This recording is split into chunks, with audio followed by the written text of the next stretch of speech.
The Northwestern University acceptance letter lay crumpled on my daughter's bedroom floor as her whispered confession shattered everything I thought I knew about my own family. "Mommy, Grandma took my college fund." 4 words that would transform a decorated Army veteran into a warrior fighting the most important battle of her life, not on foreign soil, but in her own living room against the woman who was supposed to protect her granddaughter's future. Before we jump back in, tell us where you're tuning in from, and if this story touches you, make sure you're subscribed, because tomorrow I've saved something extra special for you. I'm Alexis Carter, but everyone calls me Alex. For 12 years, I served my country as a combat medic, patching up soldiers in places most people can't pronounce. I've seen humanity at its worst and its best, held dying men in my arms and pulled wounded warriors from burning vehicles.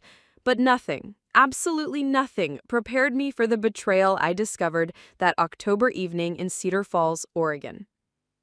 Emma, my 17-year-old daughter, had always been my pride and joy.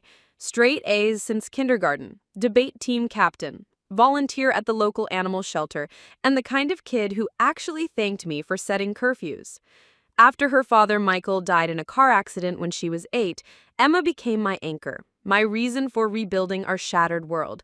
She was everything good that came from my marriage to Michael, everything pure that survived his loss. That Tuesday started like any other. I was reviewing patient charts at the Veterans Medical Center where I worked as a nurse practitioner when my phone buzzed with a text from Emma. "Got my Northwestern letter. Opening it when you get home." My heart had raced with anticipation. Northwestern had been her dream school since she was 14, ever since she'd attended their summer program for gifted students in journalism. She wanted to be an investigative reporter, to tell the stories that matter, as she put it. I'd rushed home through the October drizzle, expecting to find Emma bouncing off the walls with excitement. Instead, I found her sitting on her bed, staring at the letter with tears streaming down her face. The acceptance letter was there, she'd gotten in with a partial scholarship, but her expression looked like someone had died. "Baby, what's wrong?" I asked, sitting beside her on the rainbow comforter we'd picked out together 3 years ago. "This is amazing news! Northwestern, you did it!" Emma's voice had been barely audible. "The money's gone, Mom." "What money?" "The college fund. The one Dad started for me. The one you've been adding to every month since he died." Her words came out in broken whispers. "Grandma took my college fund. All of it." The world tilted. Vivian Blackwood, my late husband's mother, the woman who'd opened her home to us after Michael's funeral when I was drowning in grief and medical bills. The woman who'd insisted on managing Emma's college fund because she had experience with investments. The woman I'd trusted with my daughter's future because she was family. "That's not possible," I said, but even as the words left my mouth, puzzle pieces began clicking into place. Vivian's recent evasiveness about the fund's balance, her insistence that we didn't need to worry about college costs, her increasingly expensive lifestyle despite claiming her late husband's business was struggling.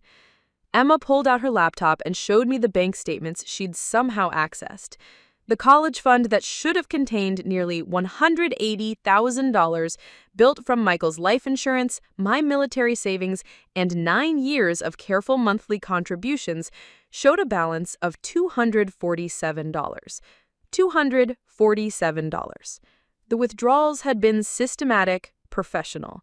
Small amounts at first, then larger chunks, all authorized by Vivian as the account's primary trustee. The most recent withdrawal for $32,000 had been made just 3 weeks ago. While Emma was filling out her final college applications, her grandmother was draining the last of her future. "How long have you known?" I asked, my medic training kicking in to keep my voice steady despite the rage building in my chest. "I suspected something was wrong last month when I asked Grandma about the fund, and she got weird about it. She said college was getting too expensive and maybe I should consider community college first." Emma's voice cracked. "I thought she was just being practical. Then I saw her new car last week, that BMW, and I got suspicious. I hacked into the account yesterday." My daughter, my brilliant, trusting daughter, had figured out in weeks what I'd been blind to for months. While I'd been working overtime to help with college expenses, Vivian had been systematically stealing Emma's future. "Mom, what are we going to do?" Emma whispered. "Northwestern's deposit is due in 2 weeks. Without the fund, even with the partial scholarship, we can't afford it. I can't ask you to take on that kind of debt. I know how hard you've worked just to keep us afloat." I looked at my daughter, Michael's eyes, my determination, and felt something shift inside me. The same cold fury that had kept me functional during the worst firefights overseas. The same protective instinct that had made me a good soldier was now focused on a different kind of enemy. "We're going to get your money back," I said, my voice carrying the same tone I'd once used to calm panicked soldiers. "Every single penny." "But Mom, she's family. She's Dad's mom. What if—" "Emma, listen to me."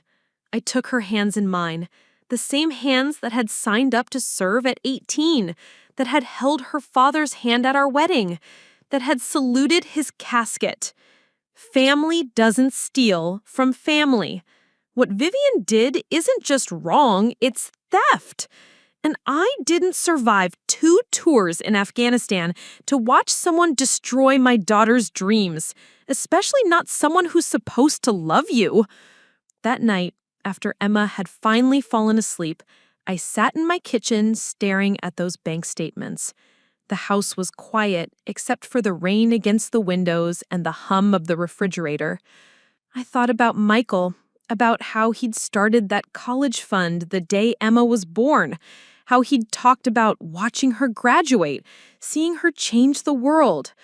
I thought about the promises I'd made at his funeral, to Vivian, to Emma, to myself.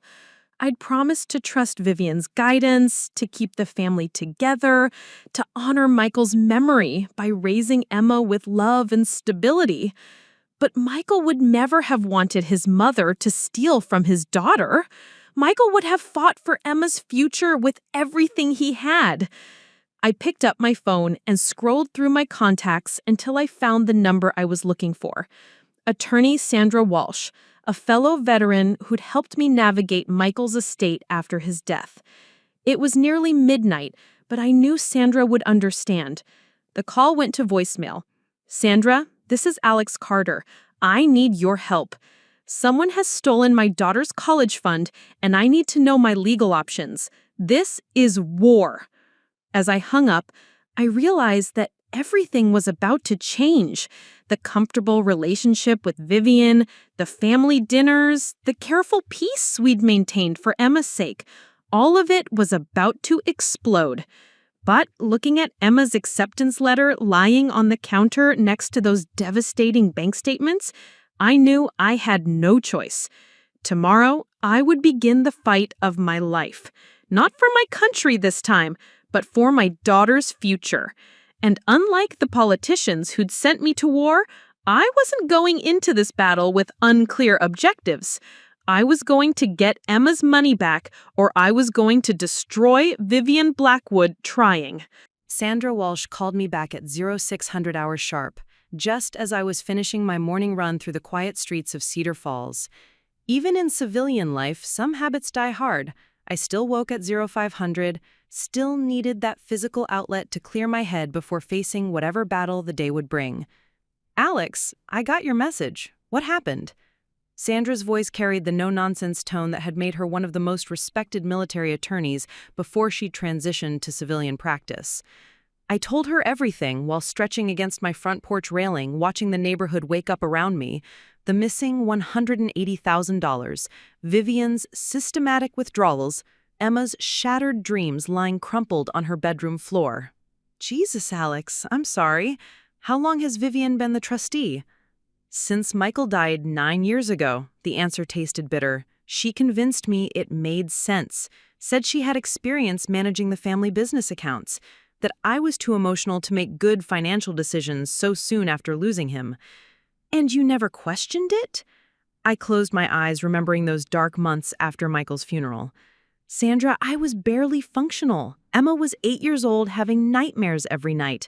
I was dealing with his medical bills, life insurance claims, trying to figure out how to be a single parent while working full-time. When Vivian offered to help, it felt like a lifeline. The truth was more complicated than that, though. Vivian Blackwood had swept into our lives after Michael's death like a force of nature. Elegant, commanding, absolutely certain about everything from funeral arrangements to Emma's schooling to my career choices. She'd made it clear that, as Michael's mother, she had opinions about how his daughter should be raised. "You're too young to handle all this alone," she had said, standing in my kitchen 3 days after the funeral, already reorganizing my cabinets. "Emma needs stability, and you need support. Let me help." The help had been both blessing and curse. Vivian had indeed provided stability, expensive summer camps for Emma, tutoring when she struggled with math, a trust fund that promised security, but every kindness came with strings attached, every gift with expectations about gratitude and compliance. When I'd been offered a promotion that would have required relocating to Portland, Vivian had made it clear that disrupting Emma's education would be selfish. When I'd started dating a fellow veteran 2 years after Michael's death, somehow Vivian had learned details about his finances and past relationships that she'd felt compelled to share. The relationship had ended quietly, and I'd stopped trying to date altogether. "She's been controlling the narrative for 9 years," I told Sandra, "making me feel like I owe her everything, like Emma and I would be lost without her guidance." "Classic financial abuse pattern," Sandra said grimly. "The victim doesn't realize they're being manipulated because the abuser positions themselves as the helper. Tell me about the account setup." I pulled out the paperwork I dug up the night before. "Joint account, but she's listed as primary trustee with full withdrawal authority. I was supposed to be notified of any major transactions, but," I trailed off, realizing how naive I had been. "But she's been managing all the communications. Alex, this is textbook elder financial abuse, except it's targeting your daughter instead of an elderly person. The power dynamic is the same. Someone in a position of trust exploiting that relationship for financial gain." Sandra scheduled an emergency meeting for that afternoon. As I hung up, Emma appeared in the doorway, still in her pajamas, hair rumpled from sleep. "Mom, I heard you on the phone. Were you talking about the college fund?" I sat on the porch step and patted the space beside me. Emma curled up next to me like she used to when she was small, back when I could fix any problem with a Band-Aid and a story. "I need to tell you some things about your grandmother that I probably should have told you years ago." For the next hour, I explained the subtle ways Vivian had inserted herself into our lives, the financial control, the emotional manipulation. Emma listened with the same focused attention she brought to her journalism projects, asking sharp questions that made me proud and heartbroken simultaneously. "So she's been stealing from me for how long?" Emma asked finally. "The withdrawal started small about 3 years ago, right around when you started talking seriously about college. But Emma, this isn't your fault. It's not even really about you. It's about control, about making sure we stayed dependent on her." I should have checked the account sooner. "No!" My voice came out sharper than intended. "You were a child trusting your grandmother. That's normal and healthy. What she did was theft, plain and simple." Emma was quiet for a long moment, processing. "Then, what do we do now?" We fight. But Em, I need you to understand, this is going to get ugly, really ugly. Vivian isn't going to just hand back the money and apologize. She's going to deny it, claim she had reasons, try to make us look like the bad guys. She's going to use every relationship we have with her side of the family as ammunition. Will we win? I thought about the evidence we had, the clear paper trail of unauthorized withdrawals, but I also thought about Vivian's resources, her connections in the community, her ability to spin any situation to her advantage. "I don't know," I said honestly.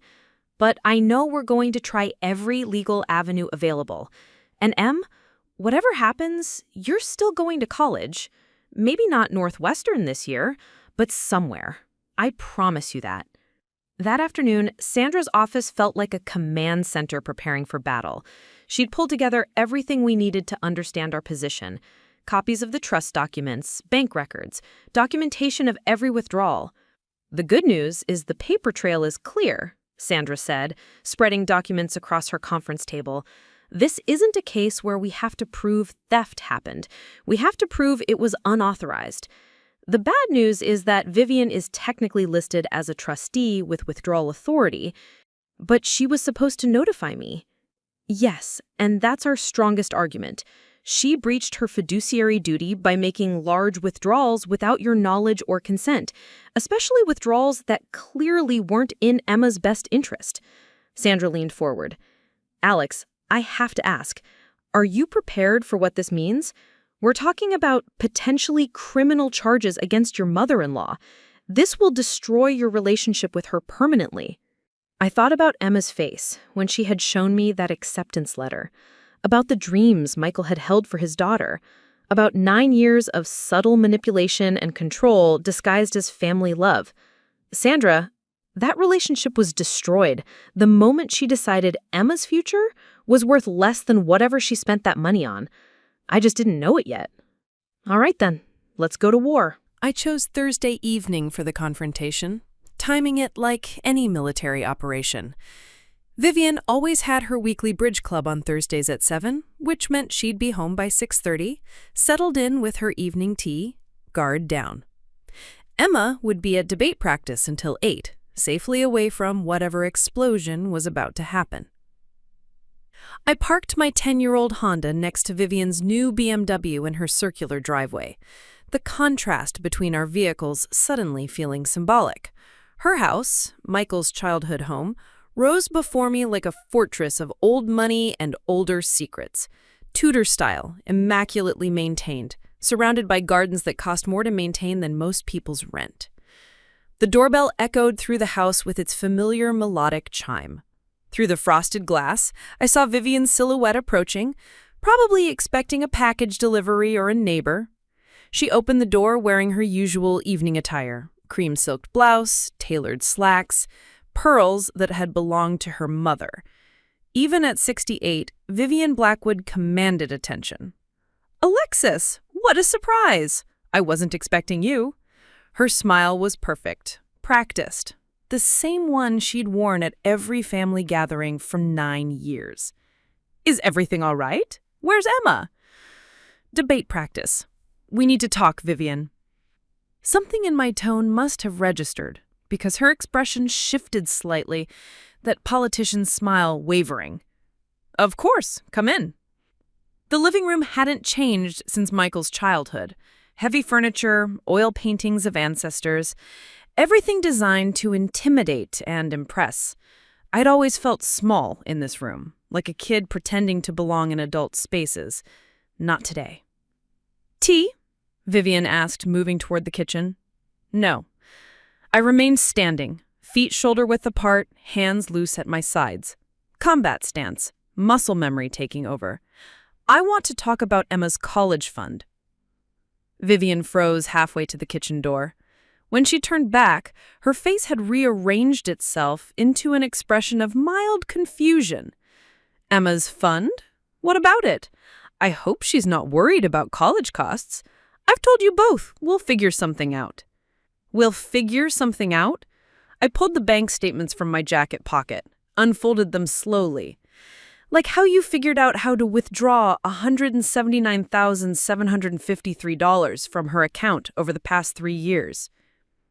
The silence stretched between us like a tripwire. Vivian's eyes flickered to the papers in my hand, and, for just a moment, her mask slipped. I saw calculation there, rapid assessment of options and strategies. "I don't know what you think you found, but I found theft." I stepped closer, holding the statements between us, like evidence in a court-martial. "Systematic, deliberate theft from your own granddaughter." "Don't be ridiculous."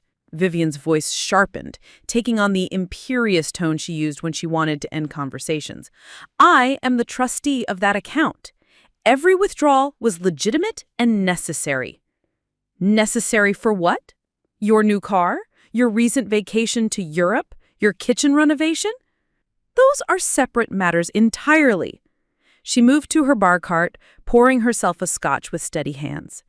"The college fund required management. There were investment opportunities, debts that needed addressing, family obligations. What family obligations could possibly justify stealing from Emma? The word stealing hit her like a physical blow.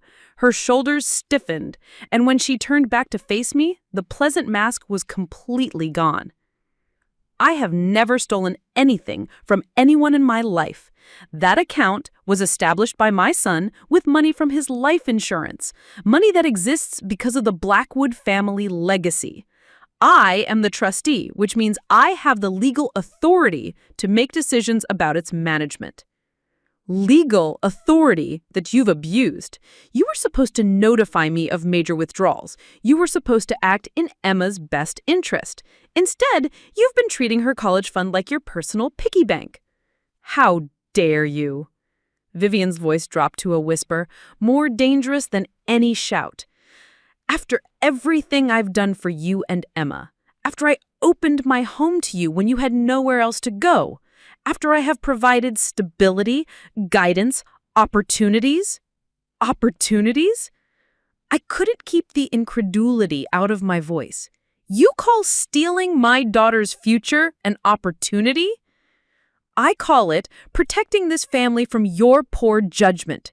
Do you think I haven't noticed your financial management, your impulse decisions, your complete inability to plan beyond the immediate crisis? Vivian set down her glass hard enough to make the crystal ring. That money would have been gone years ago if I hadn't intervened. By spending it yourself? By investing it wisely, by using it to maintain the stability that Emma needs. Do you think her private school tuition paid itself? Her summer programs, her tutoring, her music lessons? Vivian's voice rose with each item.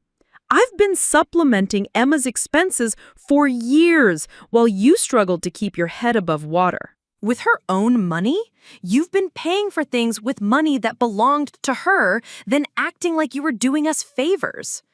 I was doing you favors. Without my intervention, that account would be empty already, and Emma would be looking at community college and student loans instead of Northwestern.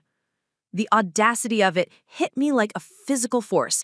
Emma can't afford Northwestern because you stole her money. I managed her money. There's a difference. Show me.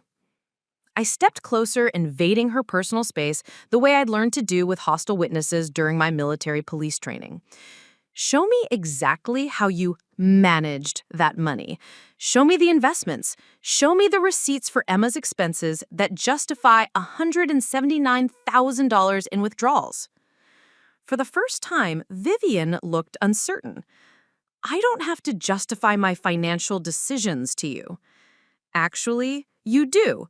As co-beneficiary of that trust, I have every right to a full accounting, and if you can't provide one, then we both know what this really is.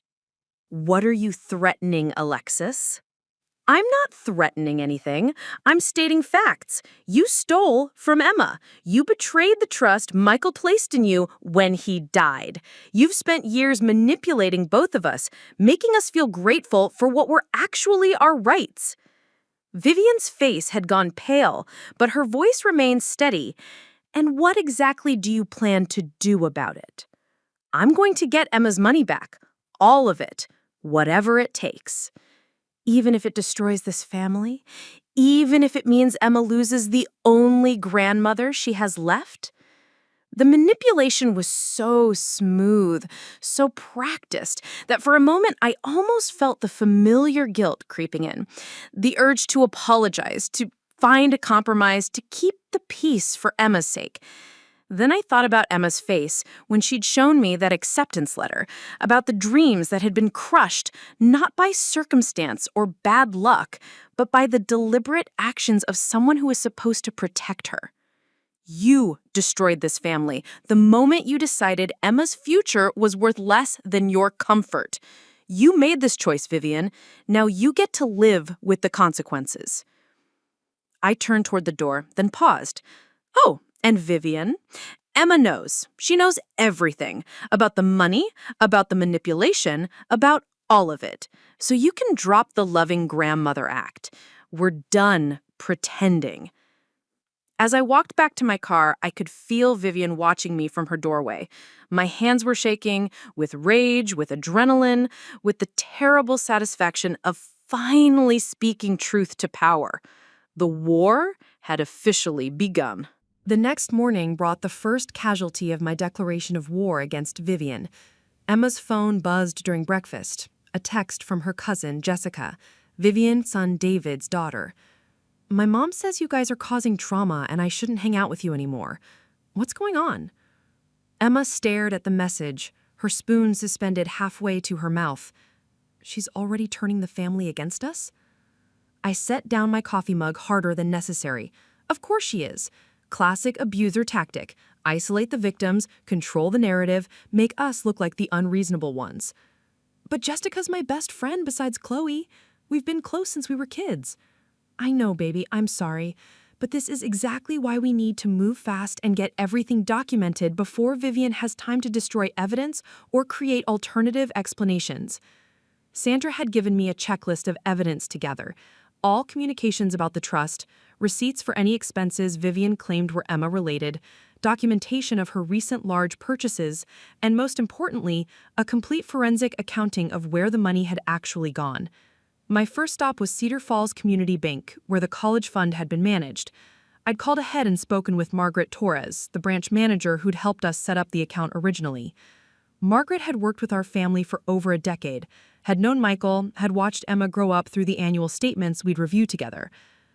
"Mrs. Carter, I have to say, I've been concerned about the activity on Emma's account lately," Margaret said, spreading the complete transaction history across her desk. "The withdrawal patterns changed dramatically about 18 months ago." Changed how? Before that, withdrawals were sporadic and reasonable, a few thousand here and there for what looked like legitimate educational expenses, private school tuition, summer camp fees, things that made sense. But starting in March of last year, we began seeing regular monthly withdrawals of increasingly large amounts. Margaret pointed to a series of entries highlighted in yellow. $5,000 in March, $8,000 in April, $12,000 in May, always on the 15th of the month, always transferred to the same external account. What external account? Blackwood Financial Management. It's listed as Mrs. Blackwood's personal investment account. My stomach dropped. She was moving Emma's college money into her own investment account? It appears so. And Mrs. Carter, I want you to know, I question this. I called Mrs. Blackwood in June when the withdrawal amount hit $15,000 in a single month. She told me she was consolidating Emma's funds with other family investments for better returns. But the money never came back. No. In fact, the withdrawals accelerated. By September, she was pulling $20,000 monthly. The final withdrawal 3 weeks ago cleaned out everything except the minimum balance. I stared at the transaction history, seeing 9 years of careful savings evaporate in 18 months of systematic theft. "Margaret, why didn't you contact me? I'm listed as the co-beneficiary." Margaret's expression grew uncomfortable. "Mrs. Blackwood specifically instructed us not to send statements or notifications to you anymore. She said you'd requested all communications go through her to avoid confusion.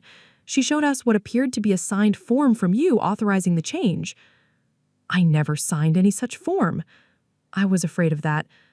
Margaret opened another file folder. "I made copies of everything, including the authorization form. Something felt wrong about the whole situation, but Mrs. Blackwood has been a significant client of this bank for 30 years. She carries a lot of weight here." The forged authorization form was a masterpiece of deception. My signature looked perfect. Vivian had apparently traced it from one of the many documents I'd signed over the years. The letterhead was official, the language professional. To anyone not looking closely, it would appear completely legitimate. "This is fraud," I said, photographing the document with my phone. "Identity theft, forgery." "Yes, I believe it is. Mrs. Carter, I want to help in any way I can. This bank has a responsibility to protect our customers, and we failed Emma." Margaret provided me with certified copies of every transaction, including the detailed records of where the transferred money had gone. Armed with this evidence, my next stop was the courthouse to pull public records on Vivian's recent financial activity. What I found there painted a picture of someone living well beyond her means while systematically draining her granddaughter's future. Property tax records showed Vivian had taken out a second mortgage on her house 2 years ago. Vehicle registration showed the BMW had been purchased with cash 8 months ago, right around the time the largest withdrawals from Emma's account had begun. But the most damning evidence came from business filings for Blackwood Financial Management, Vivian's late husband's investment firm, which she'd claimed was struggling, had actually been insolvent for over 3 years. She'd been using Emma's college fund to prop up a failing business, making it appear viable while slowly bleeding away my daughter's education money. I called Sandra from the courthouse parking lot, hands shaking as I scrolled through the evidence on my phone. "Alex, this is even worse than we thought," Sandra said after I had explained what I'd found. "We're not just talking about mismanagement of a trust fund. This is wire fraud, identity theft, elder abuse statutes, and potentially racketeering if she's been using the business as a front for money laundering." What does that mean for getting Emma's money back? It means we have criminal charges to pursue in addition to civil recovery. But Alex, it also means Vivian is going to fight this with everything she has. If these charges stick, she's looking at potential prison time. That evening, I sat Emma down to explain what I'd discovered. Her reaction surprised me. Instead of tears or anger, she became very quiet and thoughtful. "So she was never really helping us," Emma said, finally. "All those times she paid for things, acted like she was being generous, she was just spending my money and taking credit for it." That's exactly what she was doing. And the business Dad loved, the one she said she was protecting for our family, it's been dead for years. Yes. Emma was quiet for a long moment, processing. Then, "Mom, I want to record a statement for the legal case. I want to tell them exactly how this has affected me, how it feels to have your grandmother steal your future." "Emma, you don't have to." "Yes, I do.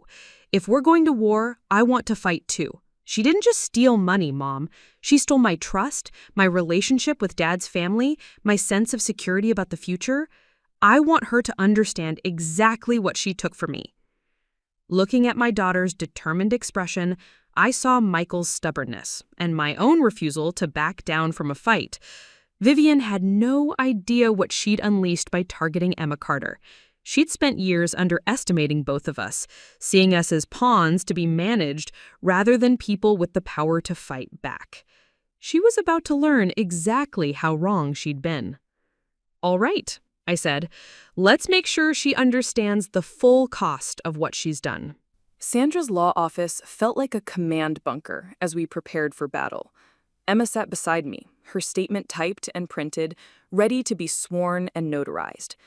She'd spent 3 hours writing it, pouring out 9 years of manipulation and the crushing weight of discovering her grandmother's betrayal.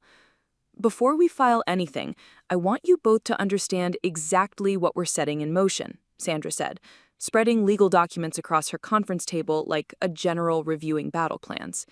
"Once we file criminal charges, there's no going back. This will become public record. It will destroy any possibility of family reconciliation."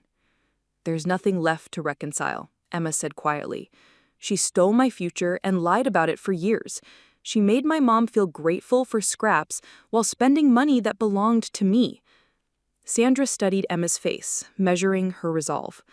"The criminal case will take months, possibly years. During that time, your grandmother will likely hire expensive attorneys who will try to paint you as ungrateful, your mother as vindictive. They'll dig into every aspect of your lives looking for ammunition." "Let them," I said. "We have nothing to hide." "What about the civil recovery case?" Emma asked. "How fast can we get the money back?" "That's more complicated." Sandra pulled out a different set of documents. "We can freeze her assets immediately with an emergency injunction, but actually recovering the money depends on what assets she has left. If she spent it all, we might be looking at a judgment against someone who can't pay." My phone buzzed with a text from an unknown number. "Is this Emma's mother? This is David Blackwood, Vivian's son. We need to talk." I showed the message to Sandra, who frowned. "Michael's brother. He's probably calling to negotiate on Vivian's behalf." "Alex, you don't have to respond until we file the paperwork." "Actually, I want to hear what he has to say." I typed back, "Yes, this is Alex. What do you want?" The response came immediately. "Meet me at Miller's Diner on Oak Street in 1 hour. Come alone." Sandra shook her head. "This feels like a setup. Let me come with you." "No. If David wants to talk, I'll listen, but I'm recording everything." I turned to Emma. "Are you okay staying here and finishing the paperwork with Sandra?" "Mom, be careful. Uncle David always seemed nice, but so did Grandma Vivian." Miller's Diner was one of those retro places that served breakfast all day and minded its own business. I found David Blackwood in a corner booth, looking like a slightly softer version of Michael. Same dark hair, same serious eyes, but without Michael's military bearing. He'd always been the artistic one, the brother who disappointed their parents by becoming a high school English teacher instead of joining the family business. "Alex, thanks for coming." He stood awkwardly, unsure whether to hug or shake hands. We settled on a brief, uncomfortable embrace. "What's this about, David?" "My mother called me last night. She's upset about your conversation yesterday. She says you're threatening to destroy the family over a misunderstanding about Emma's college fund." "A misunderstanding?" I kept my voice level but felt the familiar surge of rage. "David, she stole $179,000 from Emma. There's nothing to misunderstand." His face went pale. "That much? You didn't know?" "I knew Mom was helping with Emma's expenses and I knew the business was struggling, but..." He rubbed his forehead. "Alex, I had no idea it was that bad. Mom said there had been some financial reshuffling, but she made it sound like temporary loans or investment strategies." "It wasn't temporary. And it wasn't loans. It was theft. Systematic, deliberate theft from your brother's daughter." David was quiet for a long moment, staring into his coffee cup. "After Dad died, Mom changed. She became obsessed with maintaining appearances, with proving she could run the business better than he had. When it started failing, she just couldn't admit it. So she decided to solve her problems with Emma's college fund. I think she convinced herself she was borrowing it, that she'd pay it back before Emma needed it for college." David looked up, his expression pained. "Alex, I'm not defending what she did. I'm trying to understand it." "There's nothing to understand. She saw an opportunity to take money that didn't belong to her, and she took it. For 3 years. What do you want from me?" "I want you to convince your mother to return every penny she stole, plus interest, today, before I file criminal charges that will put her in prison." David's eyes widened. "Criminal charges? Wire fraud, identity theft, elder abuse? Your mother forged my signature to cut me out of communications about the account. She's been running a fraud scheme for years, David. This isn't a family dispute, it's a crime. Alex, please, think about Emma. Think about what this will do to her, having her grandmother in prison. Think about our family." Your mother should have thought about Emma before she stole her future. She should have thought about family before she decided to betray everyone who trusted her. I leaned forward. "David, I liked you. I always thought you were different from the rest of the Blackwood family. Don't make me wrong about that. What if Mom agrees to pay back everything? Would you consider not filing charges? Does she have $179,000 to pay back?" David's silence was answer enough. "Then we're done here." I stood to leave, then paused. "David, I want you to know, this isn't about revenge. This is about justice. Emma worked her ass off for 9 years, believing she had a college fund. She made choices based on that security. Your mother didn't just steal money. She stole my daughter's peace of mind, her trust in family, her ability to plan for her future." "I understand." "No, you don't, but you will when this goes to trial and Emma testifies about what it feels like to have your grandmother destroy your dreams to prop up her own lies." I walked out of the diner feeling oddly calm. David's attempt at negotiation had only confirmed what I already knew. Vivian had no intention of taking responsibility for what she'd done.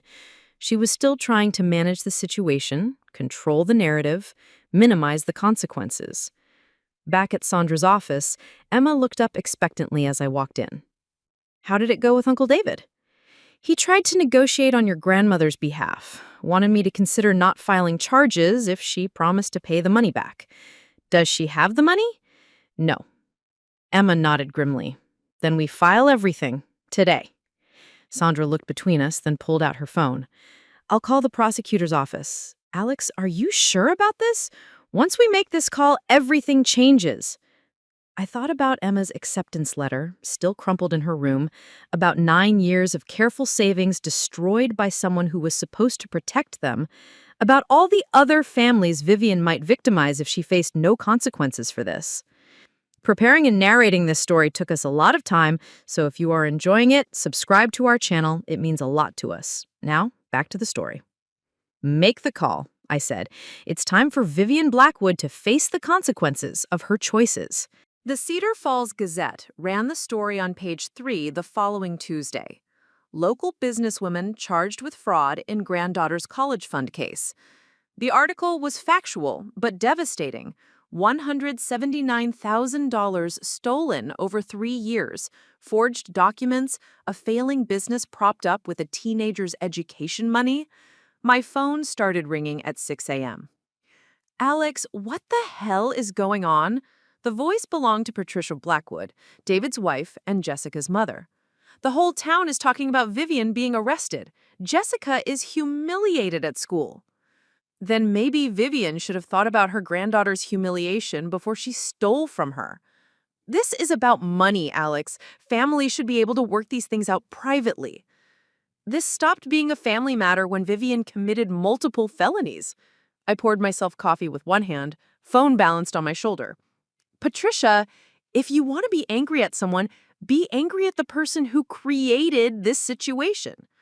We all know you've never fit in with this family. You're using this as an excuse to destroy us out of spite. The accusation stung because it contained just enough truth to hurt. I had never fit seamlessly into the Blackwood family's world of old money and older expectations. But spite had nothing to do with this. I'm using this as an excuse to get my daughter's stolen money back. If that destroys your family's reputation, maybe you should ask yourselves why you're more concerned about appearances than about what's right. Patricia hung up on me. Emma emerged from her bedroom, looking exhausted. Mom, my phone has been buzzing all night. Half the messages are people supporting us. Half are calling us traitors for turning on family. How are you handling it? Chloe's been great. She's been fielding messages and screening calls. But Jessica? Emma's voice cracked slightly. Jessica sent me this horrible message about how I'm destroying her family for college money I don't even need. Baby, I'm sorry. I know how much Jessica means to you. She said her grandmother has always been generous to our family, and now we're repaying her by trying to send her to prison. Emma looked up at me with eyes that seemed too old for 17. Mom, what if they're right? What if we're going too far? This was the moment I had been dreading. Emma wavering under the pressure, the weight of family and community disapproval making her question whether justice was worth the cost. Em, sit down. Let me tell you what I learned in the Army about right and wrong. We sat at our kitchen table, the same table where Emma had done homework for 9 years while I worked night shifts, the same table where we'd celebrated her acceptance to Northwestern just days ago. In Afghanistan, I saw soldiers face impossible choices. Sometimes doing the right thing meant your unit would hate you. Sometimes it meant losing friendships, facing consequences that seemed worse than the original problem. But you know what I learned? The people who get angry at you for doing the right thing are usually the ones who have been benefiting from the wrong thing. But what if everyone thinks we're bad people? Everyone isn't thinking that. The people who matter, your teachers, your real friends, people who actually know you, they understand that you're fighting for something that was stolen from you. The people who are angry, they're angry because your fight makes them uncomfortable. It forces them to acknowledge something ugly that they'd rather ignore. Emma was quiet, processing. What about Jessica's family? They didn't steal anything. No, but they've been benefiting from Vivian's generosity for years, haven't they? Jessica's private school, their family vacations, Patricia's car. How much of that was funded by your college money? They don't want to face that possibility. My phone buzzed with a text from Sandra. Emergency hearing tomorrow. Vivian's attorney filed motion to dismiss. Be ready. Emma read the message over my shoulder. What does that mean? It means Vivian hired an expensive lawyer who's trying to get the charges thrown out before trial. That evening, I drove to the Veterans Community Center for the first time since Emma's world had imploded. I'd been attending their monthly meetings for 3 years, a support group for female veterans dealing with civilian transition challenges. Tonight, I needed their perspective. The group met in a circle of mismatched chairs in a room that smelled of coffee and determination. 8 women who'd served their country and were now fighting different kinds of battles on the home front. Tonight, their focus was entirely on me. So let me get this straight, said Maria Santos, a former Marine who'd done 2 tours in Iraq. Your mother-in-law stole your daughter's college fund, and people are mad at you for pressing charges. Half the town think I'm destroying a family over money. Bullshit, said Captain Rebecca Hayes, my former commanding officer, who'd retired to Cedar Falls 2 years ago. You're protecting your daughter from a predator. The fact that the predator happens to be family doesn't change what she is. But the family pressure. Alex, remember what you used to tell the young medics? The enemy doesn't care if you're tired or scared or homesick. They're still shooting at you. Well, this woman has been shooting at your family for 3 years. The fact that she's wearing a grandmother mask doesn't make her less dangerous. Dr. Jennifer Walsh, a Navy psychiatrist, leaned forward. What you're describing is classic victim blaming. The abuser creates a crisis, then the family system pressures the victim to solve it quietly to preserve the illusion of stability. It's textbook manipulation. So what do I do? You keep fighting, Maria said simply. You document everything, you follow through on the legal pace, and you protect your daughter from people who think her future is less important than their comfort. Even if it costs us every relationship we have with that side of the family? Alex, Captain Hayes said, her voice carrying the authority that had once commanded respect from hundreds of soldiers, those relationships were built on lies. Vivian has been manipulating all of you for years, playing everyone against each other to maintain control. What you're losing isn't real family. It's a performance designed to protect an abuser. Driving home that night, I felt something shift inside me. The doubt and guilt that had been eating at me since Patricia's call began to fade, replaced by something cleaner and stronger. Purpose. Emma was waiting up when I got home, sitting at the kitchen table with her laptop open. Mom, I've been researching financial elder abuse cases. Did you know that family members are the perpetrators in 90% of cases? And that most victims never report because they're afraid of destroying family relationships? What are you saying? I'm saying we're not the bad guys here. We're just the first ones brave enough to say the truth out loud. Emma closed her laptop and looked at me with determination that reminded me painfully of Michael. Tomorrow, when we go to court, I want to be there. I want Grandma Vivian to see my face when they talk about what she stole from me. Are you sure? I'm sure. She wants everyone to think this is about greedy relatives fighting over money. I want the judge to see who really got hurt here. As we headed upstairs, I realized that somewhere in the past week, my daughter had stopped being a victim and started being a warrior. Vivian Blackwood had made a crucial mistake when she targeted Emma Carter. She'd awakened something in both of us that she was not prepared to face. The emergency hearing took place in Judge Harrison's courtroom, a windowless space that felt more like a corporate conference room than a place where justice was dispensed. Vivian sat at the defendant's table wearing a navy blue suit that probably cost more than my monthly salary, flanked by 2 attorneys from Portland's most expensive law firm.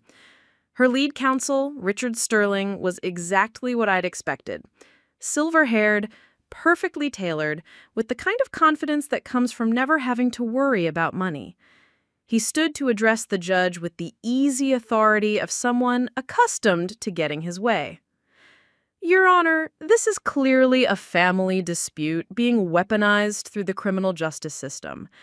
Mrs. Blackwood has been the trustee of this account for 9 years, acting in good faith to manage her granddaughter's educational expenses. The so-called theft, my colleague alleges, is simply aggressive financial management during a difficult economic period. I felt Emma tense beside me in the gallery.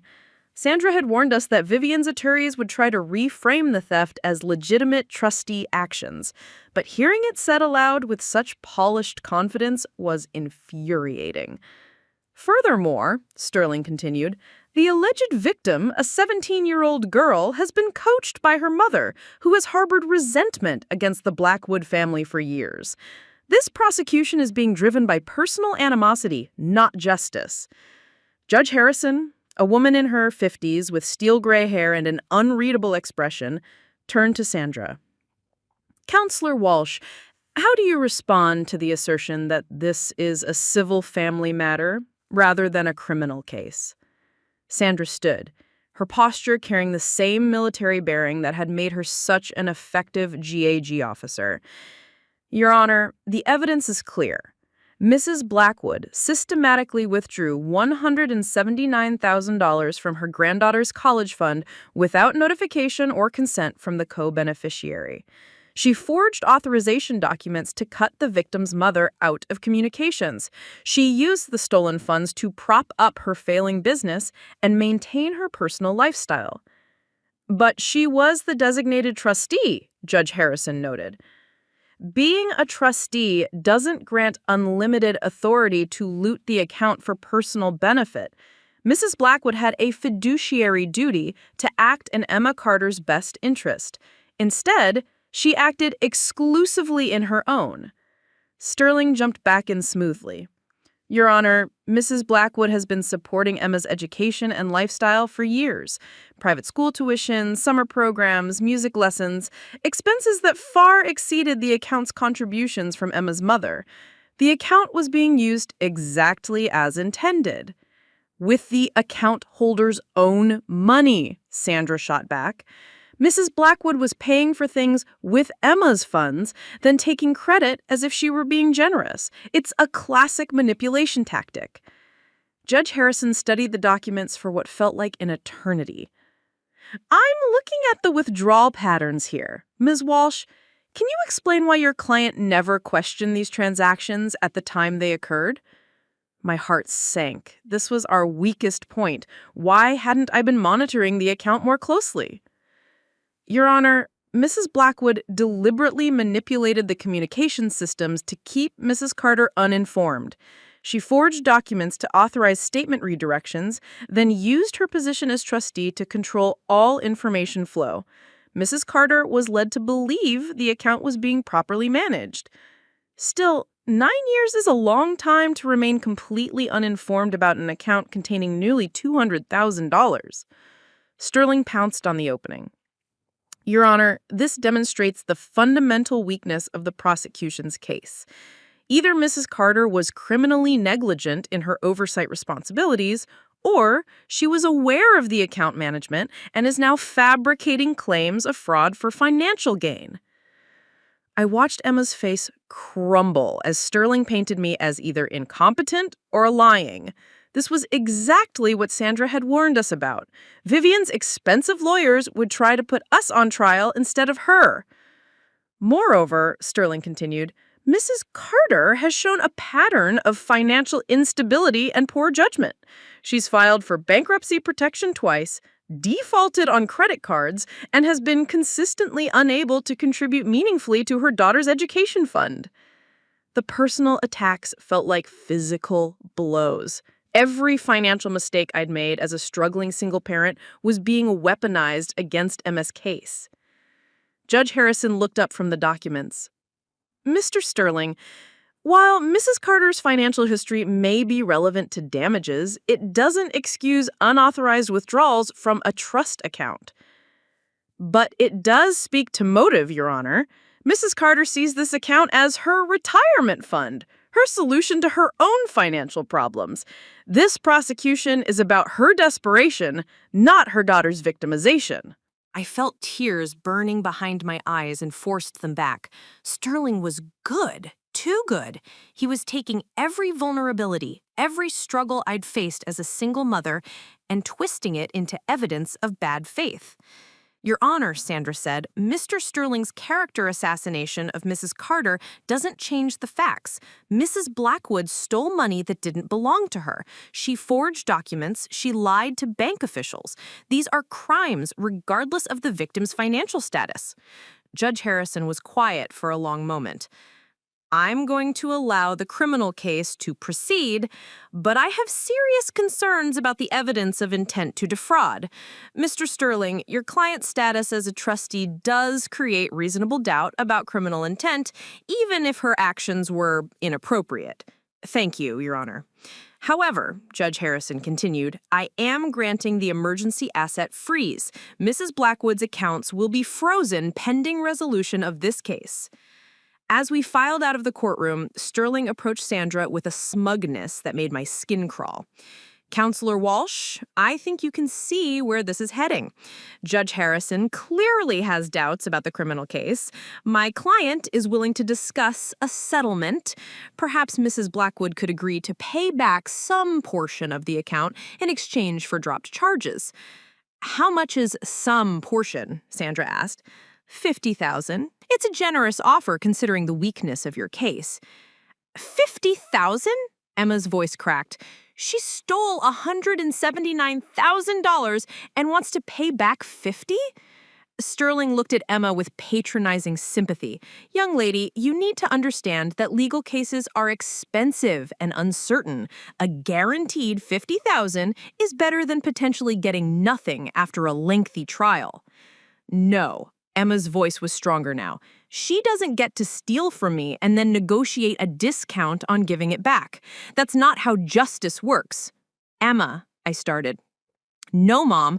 I heard what that judge said about your finances, about your bankruptcy. They're trying to make you look like the bad guy instead of her. But I know the truth. I know you've done everything you could to take care of me, and I know Grandma Vivian is a thief.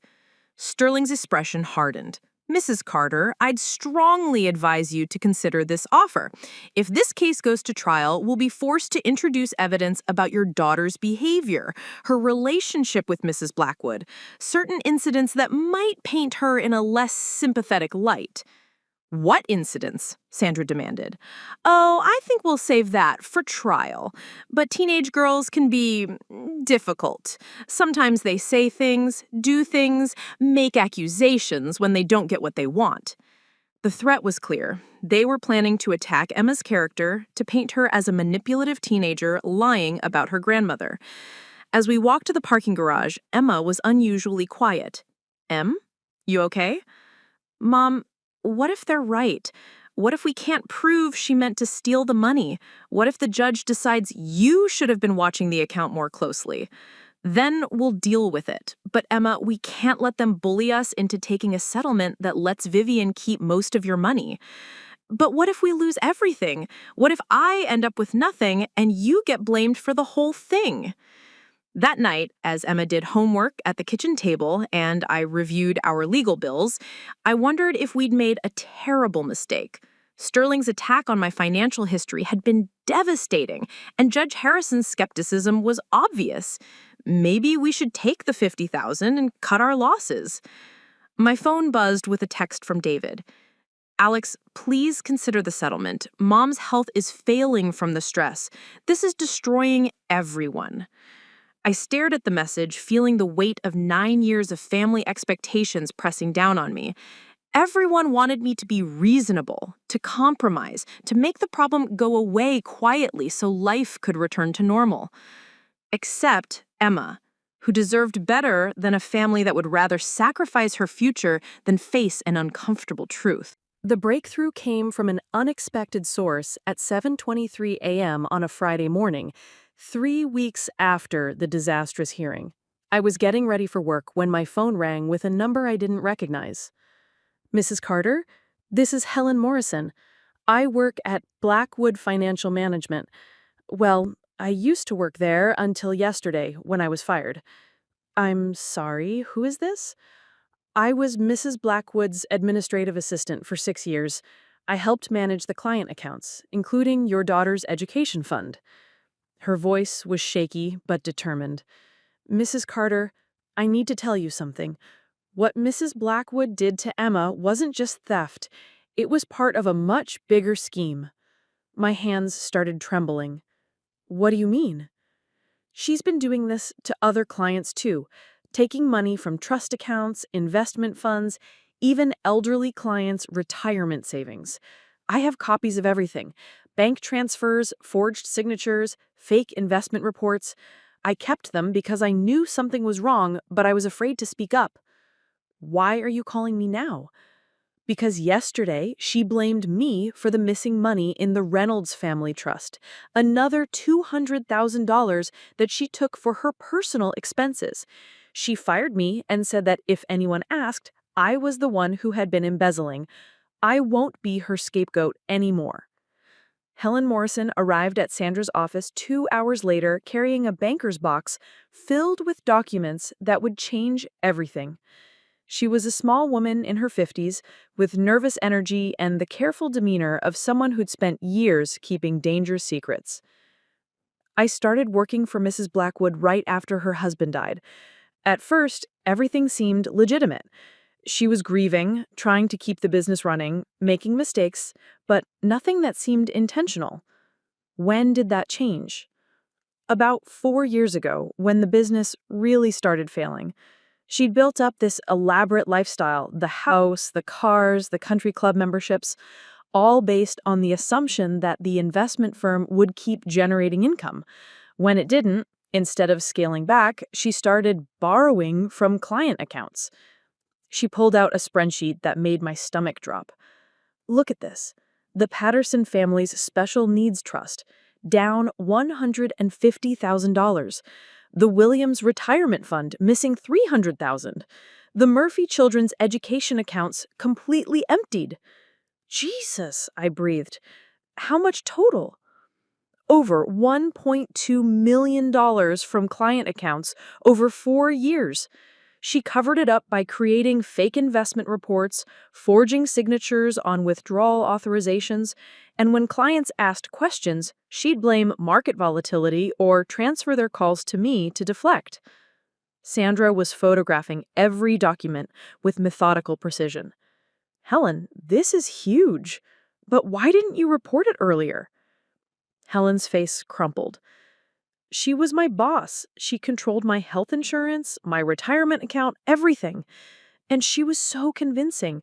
She'd show me paperwork that looked legitimate, tell me the clients had authorized everything. I thought maybe I was misunderstanding how trust management worked. What changed? Last month, Mrs. Patterson came to the office asking about her son's special needs trust. He has autism and she needed money for a new therapy program. When I looked up the account, there was only $3,000 left. Mrs. Patterson told Mrs. Patterson the money had been lost in a bad investment, but I knew we hadn't made any investments. I started putting the pieces together. Emma, who had been listening silently, spoke up. So I wasn't the only one she stole from? No, honey. You were just the most recent. Helen turned to Emma with genuine compassion. Your grandmother is very good at making people feel special, like they're the only ones she's helping, but it was all manipulation to cover up what she was doing. Sandra leaned back in her chair, processing the implications. Helen, are you willing to testify about all of this? Because what you're describing isn't just theft, it's racketeering, running a criminal enterprise. The federal prosecutor is going to want to get involved. I'll testify. I should have spoken up years ago. Maybe I could have saved other families from going through what you're dealing with. That afternoon, Sandra called an emergency meeting with the district attorney. Armed with Helen's evidence, the case transformed from a family dispute over a college fund to a major financial fraud investigation affecting multiple victims. This changes everything, DA Patricia Williams said, reviewing Helen's documents. We're not talking about a grandmother making questionable decisions about her granddaughter's money. We're talking about a sophisticated fraud scheme that victimized at least 7 families. What does this mean for Emma's case? It means Mrs. Blackwood is looking at federal charges. Wire fraud, money laundering, racketeering. She could be facing 20 years in prison. And it means the civil recovery case just got much stronger because we can prove a pattern of intentional fraud. Sandra nodded. D.A. Williams, I think you should know that Mrs. Blackwood's attorneys offered us a settlement of $50,000 last week. $50,000 out of $179,000 stolen? D.A. Williams laughed grimly. I don't think so. With this evidence, we can freeze all of her assets and go after full restitution for every victim. The news broke the following Monday. Local investment manager charged in million-dollar fraud scheme dominated the front page of the Cedar Falls Gazette.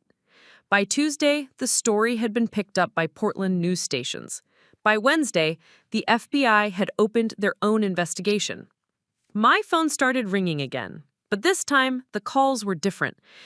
Alex, this is Margaret Patterson. I saw the news about Vivian Blackwood. I think she stole from my son's special needs trust, too. Mrs. Carter, this is James Williams. I saw your story on the news. I think the same thing happened to our retirement account. Is this Emma's mom? This is Sarah Murphy. Vivian took our kids' college money, too. How do we get it back?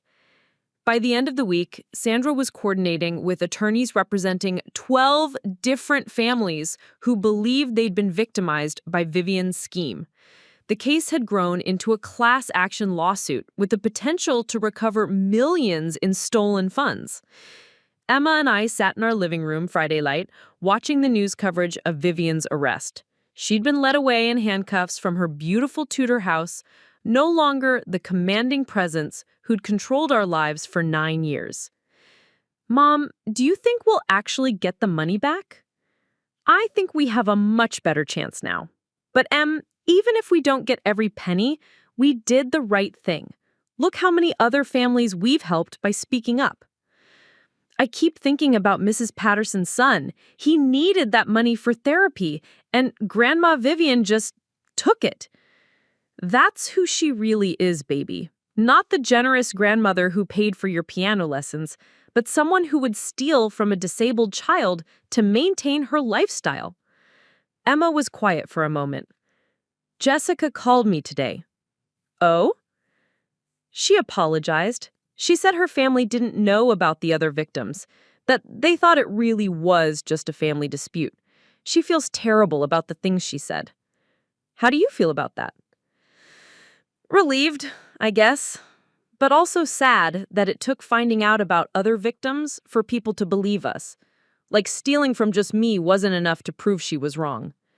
I pulled Emma close, remembering all the times over the past months when we had doubted ourselves, when the pressure to stay quiet and keep the peace had almost won. Em, you know what I'm proudest of? That you never stopped believing you deserve justice, even when everyone was telling you to be grateful for whatever you could get. I learned that from you, Mom. You taught me that fighting for what is right is worth it, even when it's hard. That night, I called Helen Morrison to thank her for her courage in coming forward. Mrs. Carter, I should be thanking you. If you hadn't been brave enough to file charges, I never would have found the strength to speak up. You gave me permission to tell the truth. As I hung up, I realized that our fight for Emma's college fund had become something much bigger, a reckoning for all of Vivian's victims, and proof that sometimes one person's courage to speak truth to power can change everything. The federal courthouse in Portland was nothing like the cramped local courtroom where our fight had begun. High ceilings, marble columns, and the weight of real justice in the air. 6 months after Helen Morrison had walked into Sandra's office with her box of evidence, Vivian Blackwood sat at the defendant's table, facing charges that could put her away for the rest of her life. Emma had insisted on being there for the sentencing hearing. At 18 now, legally an adult, she wanted to give her victim impact statement personally. She'd written and rewritten it dozens of times, struggling to find words that could capture not just the financial loss, but the deeper betrayal of trust. Your Honor, Emma said, standing at the podium with a composure that made my heart swell with pride. When I was 8 years old and my father died, my grandmother told me I would always be taken care of. She said family protects family, and that I never needed to worry about my future because she would make sure I had every opportunity.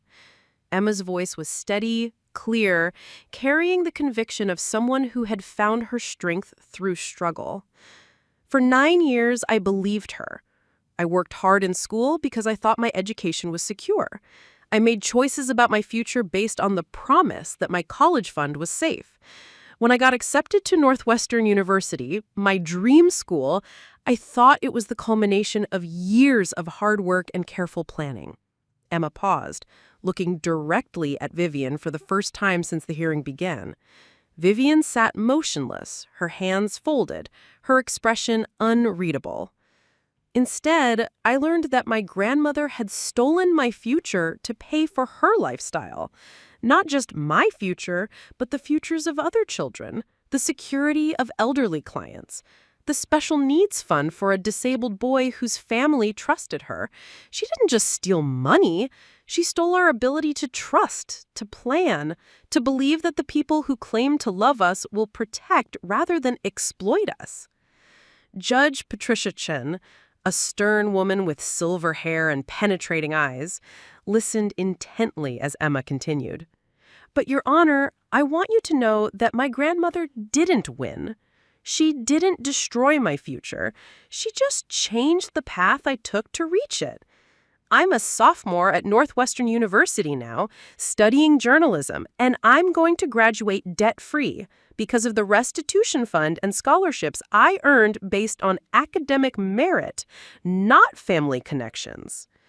Emma's voice grew stronger. My grandmother taught me something valuable, though she didn't intend to.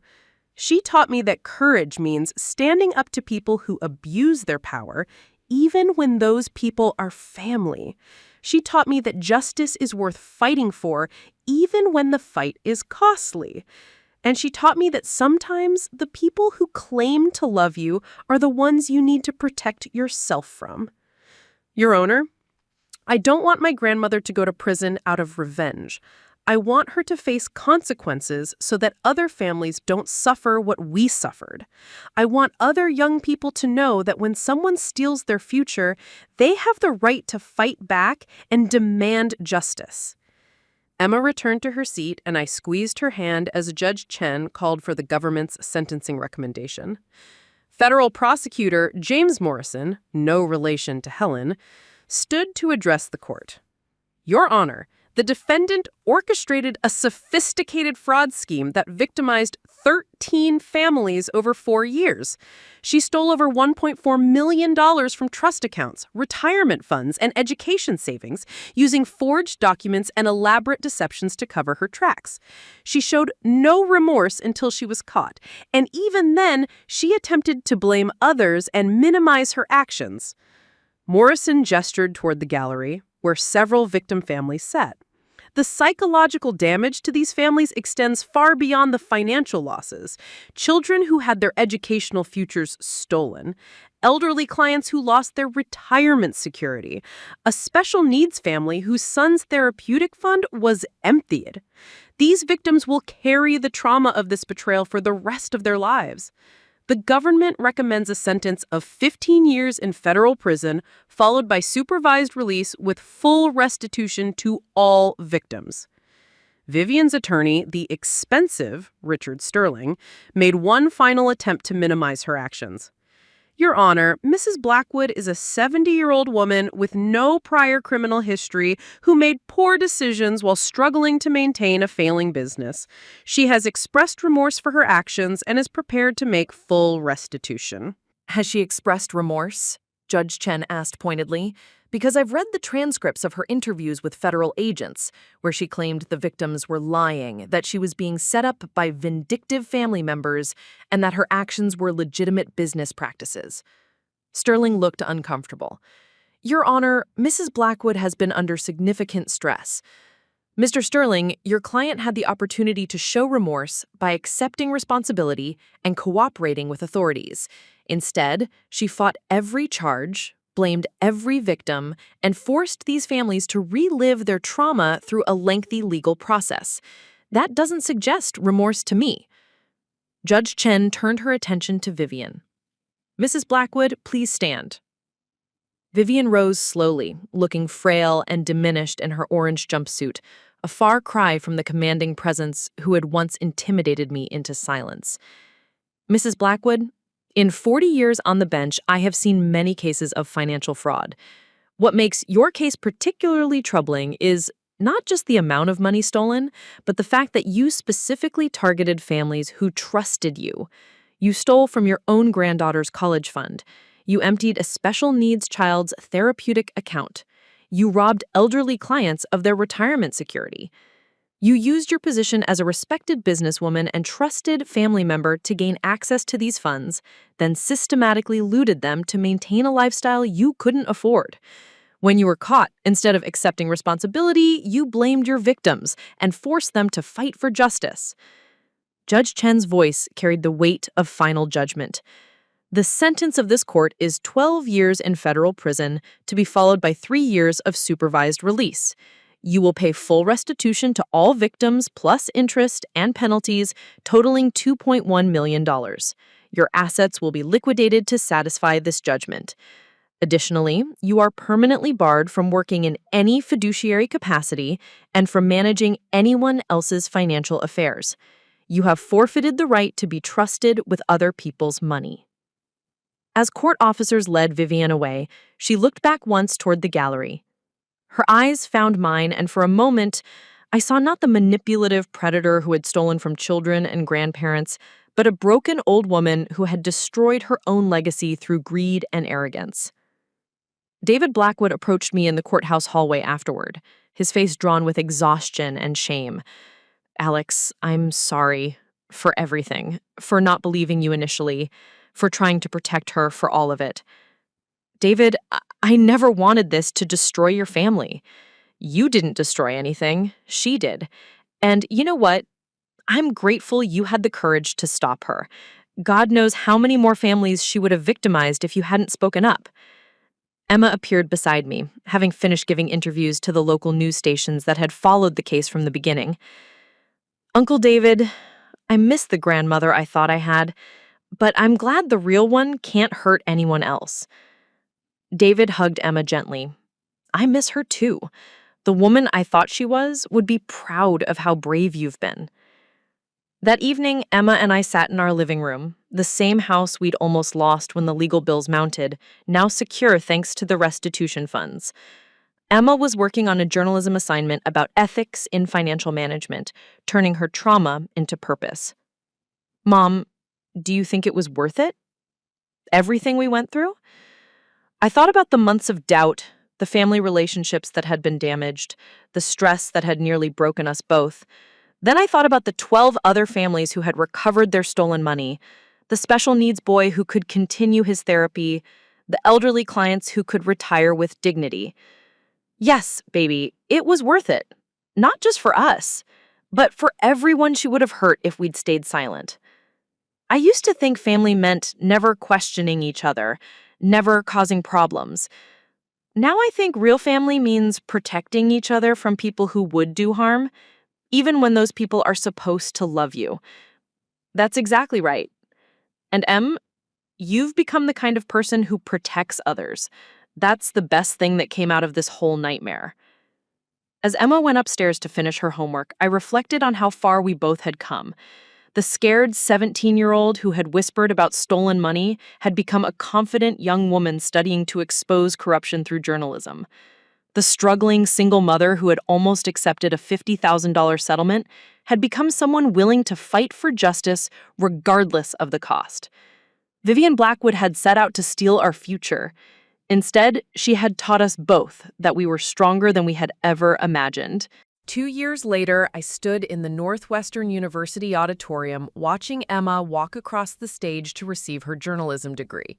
She'd transferred there as a junior after excelling at Portland State, her academic record earning her a full scholarship to finish her dream education.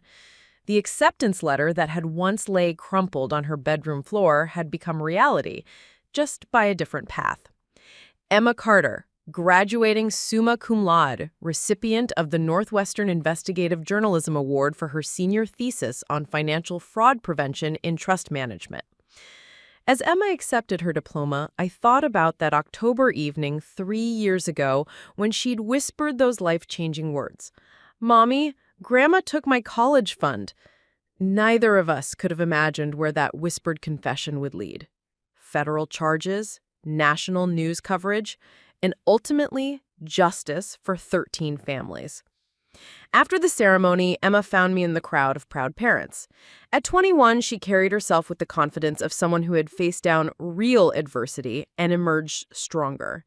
She wore the same navy blue dress she'd chosen for Vivian's sentencing hearing, a deliberate choice that honored how far she'd come. "So, what's next?" I asked as we walked across the campus that had once seemed impossible to afford. "The Washington Post internship starts in 2 weeks. I'll be working on their investigative team covering financial crimes." Emma smiled. "Turns out having personal experience with fraud makes you a pretty compelling candidate for that beat." "And after the internship?" "I want to start a nonprofit, something that helps families navigate financial abuse cases. Too many people stay silent because they don't know their rights or can't afford legal help. What if we'd had an organization that could have guided us through those first few weeks?" The idea was pure Emma, taking her trauma and transforming it into a way to help others. It was also pure Michael. Her father had always believed that surviving something hard gave you an obligation to make the path easier for those who came after. We found a quiet cafe near campus to celebrate, the same kind of place where I'd had that uncomfortable meeting with David Blackwood years ago when he'd tried to negotiate Vivian's escape from consequences. "Mom, I've been thinking about writing a book about our experience," Emma said, stirring sugar into her coffee. "Not just our story, but all the families Grandma Vivian hurt. I want people to understand how financial abuse works, how abusers use family relationships to manipulate victims into silence." "Are you ready to relive all of that?" "I think I need to, for closure, but also because there are so many other families going through the same thing right now. Did you know that financial abuse affects 1 in 4 women at some point in their lives? And family members are the perpetrators in most cases." Emma had become an expert on financial abuse patterns through her journalism studies and her work with the victim advocacy groups that had formed after Vivian's case made national news. "The thing I keep coming back to is how Grandma Vivian almost won by making us feel guilty for fighting back. She convinced half the family that we were the bad guys for refusing to stay quiet and work things out privately. That's how these abusers operate. They make their victims feel responsible for protecting the family peace." "Do you ever regret fighting as hard as we did?" Emma considered the question seriously. "Sometimes I wonder what would have happened if we'd taken that $50,000 settlement and walked away. Would I have been able to afford college anyway? Would you have been happier not going through all that stress and family drama? But then I think about Mrs. Patterson's son, about all the elderly clients who lost their retirement savings, about the families who would have been victimized next if we hadn't stopped her. And I know we did the right thing, even though it was the hard thing." My phone buzzed with a text from Helen Morrison, who had become an unlikely friend over the years. "Saw Emma's graduation announcement in the paper. So proud of you both. Coffee next week?" Helen had rebuilt her life after Vivian's downfall, starting her own ethical bookkeeping business and becoming a vocal advocate for financial transparency in trust management. She often spoke at conferences about recognizing the warning signs of fiduciary abuse. "How's Helen doing?" Emma asked, reading the text over my shoulder. "Really well. Her business is thriving, and she's been consulting with the state attorney general's office on new regulations for trust management. She says testifying against Vivian was the hardest thing she ever did, but also the most important." "Do you think about Grandma Vivian much anymore?" The question caught me off guard. I did think about Vivian, though not in the way I'd expected. Sometimes. I wonder if she understands what she really lost. Not just the money or the freedom, but the relationship she could have had with you. She could have been the grandmother who celebrated your graduation today, who watched you build a career around seeking truth and justice. Instead, she's the cautionary tale I tell when I interview other fraud victims. Emma's phone rang, a call from David Blackwood, who had stayed in touch over the years, slowly rebuilding his relationship with Emma while maintaining careful distance from me.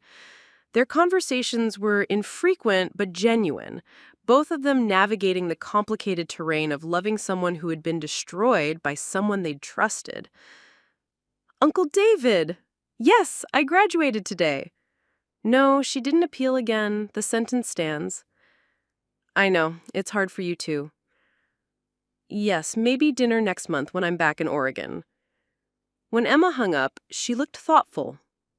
He asked if I ever visit her. "Do you want to?" "No. Maybe someday, but not yet.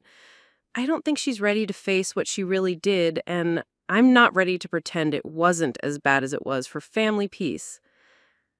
As we walked back to my hotel that evening, Emma linked her arm through mine in a gesture that reminded me of the little girl who used to hold my hand crossing streets.